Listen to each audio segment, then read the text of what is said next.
bunyi tu memang macam gegar gila tau dia punya pintu. Pintu bilik photostat tu dia berkunci dan bermangga dari luar. Takkanlah ada orang kat situ. Time tu daripada aku tengah tengok buku, aku terus pandang ke sini.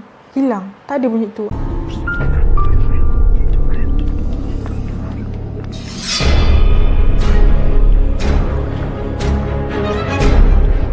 Hai semua, don't forget to subscribe my channel and jangan lupa untuk tekan button bell yang ada dekat tepi tu ya. Hai, Assalamualaikum and welcome back to another episode of Kisah Seram. Kepada yang baru dengan channel aku, hai semua, aku Hada. Kepada korang yang baru lagi, jangan lupa subscribe and kalau korang suka aku punya video, jangan lupa like dan share. Jadi untuk video kali ni, aku nak berkongsikan kisah pengalaman seram yang dialami oleh aku dan cerita yang aku pilih yang dikongsikan melalui DM Instagram aku. Seperti yang korang tahu, seperti yang korang semua dapat tengok dekat thumbnail aku, tajuk aku, hari ni aku nak kongsikan cerita tentang sekolah lagi. Cerita seram tentang sekolah. So sebelum aku nak start, aku nak cakap dengan korang, kalau korang rasa korang nak layan teaser aku selalunya akan keluarkan teaser aku dekat Instagram aku setiap Jumaat malam. So kalau korang nak tengok teaser aku, korang boleh follow Instagram aku, ataupun korang rasa macam tak nak follow pun tak apa, korang boleh tengok sebab aku public macam tu. Jadi tanpa kita berlengah lagi masa, jom kita start kita punya mood seram.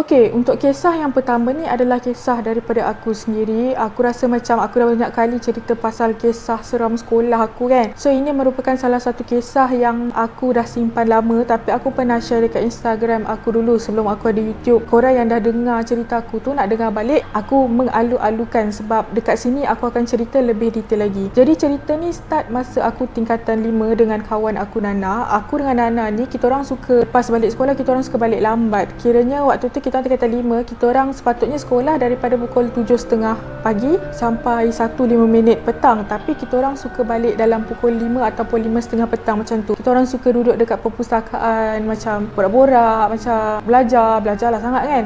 After kita orang punya habis sesi persekolahan, sepatutnya ada budak lain sekolah. Kiranya macam budak tingkatan 1 dengan tingkatan 2, dia akan sekolah sesi petang. Tapi ceritanya terjadi sebab malam tu aku dengan Nana memang dah plan pun nak duduk dekat sekolah tu sampai pukul 5. Tapi kita orang tak tahu yang masa tu ada majlis tau. Jadi bila tiba je hari tersebut, kita orang tak tahu tau yang hari tu ada majlis persaraan guru. Time tu memang sekolah tu sambut majlis tu besar-besaran. So budak sesi petang dia akan bergabung dengan sesi pagi. Cikgu-cikgu dengan budak-budak sekolah sesi petang tu dia akan datang dekat sesi pagi. So masa tu sepanjang setengah hari tu kita orang cuma sambut hari persaraan. Time tu kita orang memang tak expect langsung yang after pukul 1 tu tak ada orang tau. Dah habis semua majlis persaraan, tepat je pukul 1 loceng bunyi, semua pelajar-pelajar balik. And dekat situlah di mana terjadinya kejadian yang aku rasa aku pun tak expect. Balik je daripada sekolah tu, kita orang tengok library dah kunci. Kiranya sesi petang tak ada,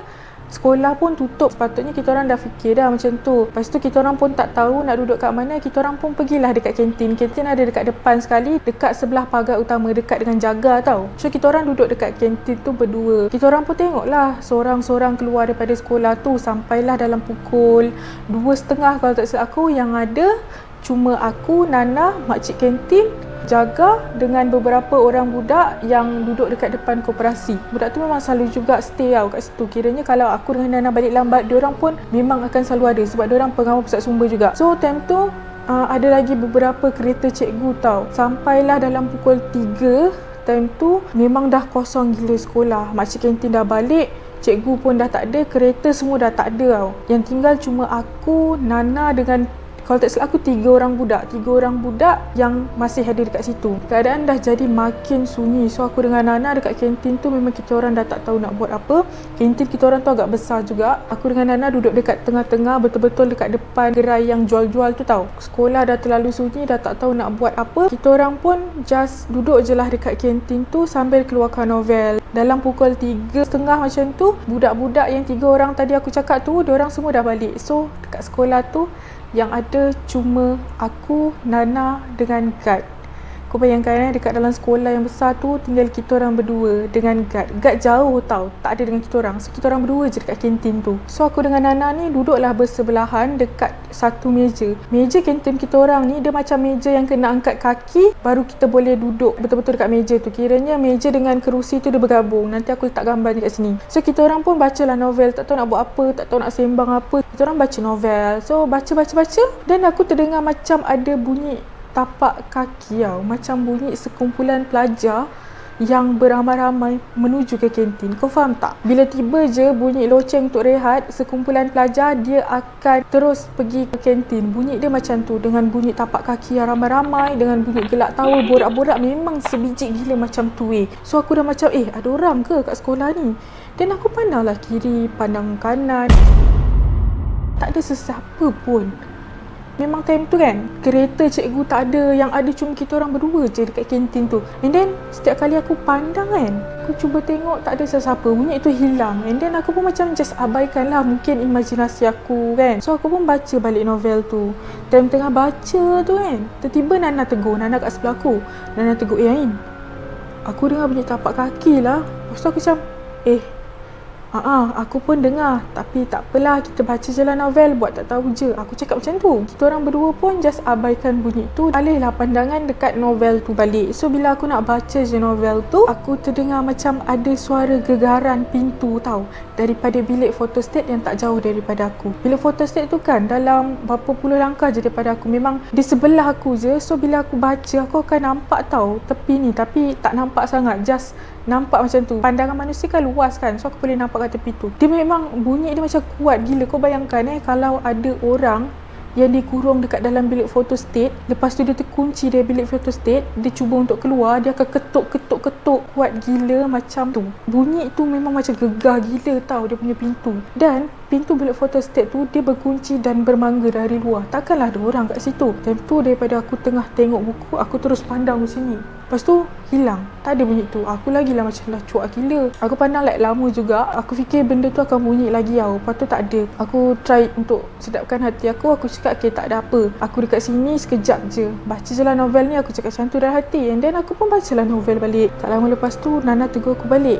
Dia cakap, Ain, time dia cakap Ain tu, dia tak sempat lagi nak cakap apa-apa. Aku dah cakap, Nana, tak apalah Nana, kalau kau dengar apa-apa, kita buat tak tahu je. Kita dekat sini sampai pukul 5. Lepas pukul 5, kalau aku balik dulu, aku nak kau keluar daripada tempat ni. Aku tak nak kau duduk kat sini sorang-sorang. Kau pergilah merayau kat luar sana, tapi kau jangan dekat sini. Aku cakap macam tu sebab aku memang dah rasa tak sedap hati gila. Nana pun baca balik novel dia. Kalau tak silap aku, dia ada cakap tau, dia macam dengar ada orang sebut nama dia. Aku tak pasti pasal benda ni. Kita orang pun bacalah novel tu sampailah pukul 5. Kita orang decide untuk kemas-kemas nak keluar daripada pagar. Time kita orang nak kemas-kemas, masukkan novel dalam beg apa bagai tu, kan aku cakap meja kantin tu dia bergabung dengan kerusi kantin. So kalau aku nak keluar daripada kerusi, aku kena angkat kaki and then ke belakang kan. Time aku ke belakang tu, aku terpijak air yang kira-kira macam setengah cawan macam tu jatuh kat situ. Aku dah rasa macam, air apa ni? Sejak bila ada air kat sini kan? So aku macam check betul air aku, apa-apa aku basah ke, kot aku ke yang tumpahkan tak sengaja, sebab sebelum ni tak ada pun air kat situ. Aku macam lama juga aku fikir, air apa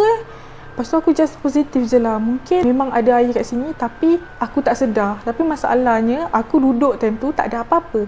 Tiba-tiba bila aku nak keluar daripada tempat duduk tu, ada air. Itu yang peliknya. Okay, kalau korang macam tertanya kan pasal sekolah aku ni kan, perbezaan antara sekolah menengah aku dengan sekolah rendah aku, sekolah menengah aku ni adalah sekolah yang memang dah lama gila. Sebab daripada zaman mak ayah aku memang dah sekolah kat situ. Sekolah rendah aku pula adalah sekolah baru. Aku adalah batch pertama yang sekolah kat situ. Dan apa persamaan sekolah-sekolah aku ni? Just seram. Memang seram. Tak kisahlah baru ke lama ke, benda tu memang ada. Tak pelik lah kalau aku dengar like sekolah tu macam tengah beroperasi, walaupun kenyataannya sekolah tu kosong tau. Tapi kalau aku nak dengar daripada mulut ke mulut orang, apa yang aku pernah dengar lah ya, ada senior-senior yang pernah cakap bila malam-malam diorang pergi kat situ, I'm not sure diorang pergi untuk apa, mungkin ada latihan ke apa, diorang terdengar macam sekumpulan pelajar yang tengah kawat kaki, something like that. Macam tu. Lepas tu ada yang dengar macam bunyi gamelan, ada yang dengar macam bunyi pancaragam semua tu. Padahal budak-budak tu tak ada pun tengah main, tapi bunyi tu memang ada. Sebab tu aku cakap sekolah aku ni macam tengah beroperasi.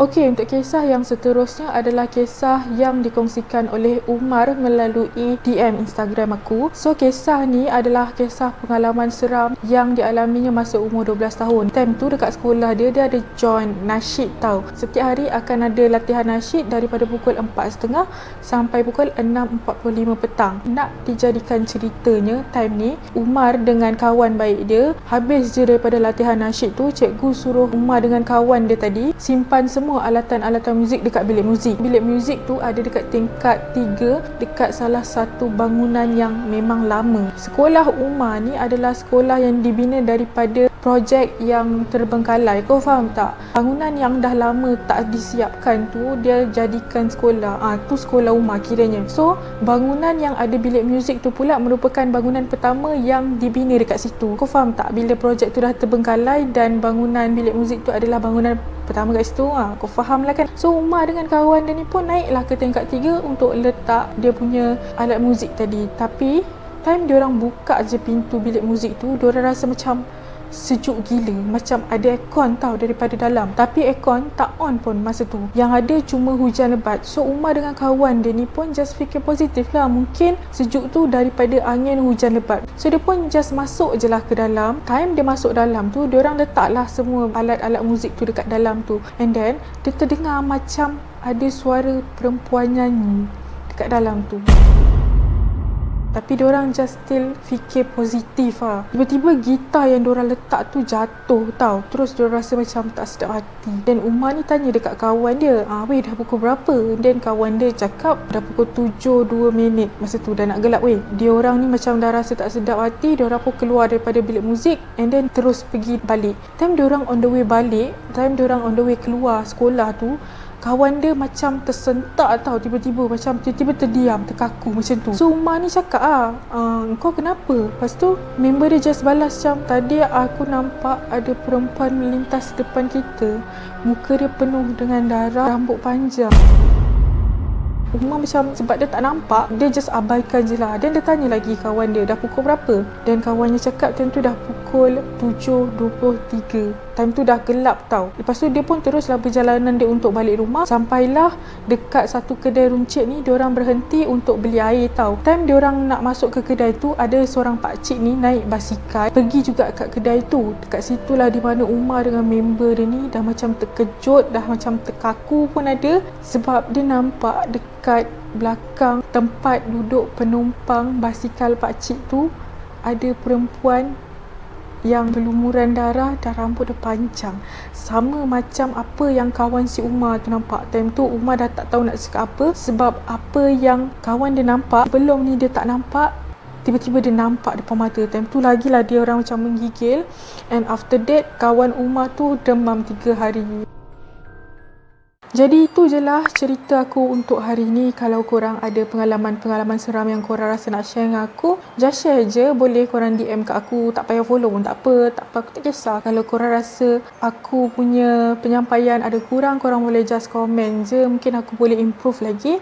Kalau korang nak konten lain selain daripada kisah seram, komen juga dekat bawah. Kalau korang suka video ni, korang boleh like. Jangan lupa subscribe ya, sebab kita ada giveaway bila subscribe dah cecah 2k. So jumpa lagi di video yang akan datang, insyaAllah dalam minggu depan, ataupun korang doakanlah aku boleh buat 2 konten dalam 1 minggu. Jumpa lagi untuk video minggu depan. Bye, Assalamualaikum semua.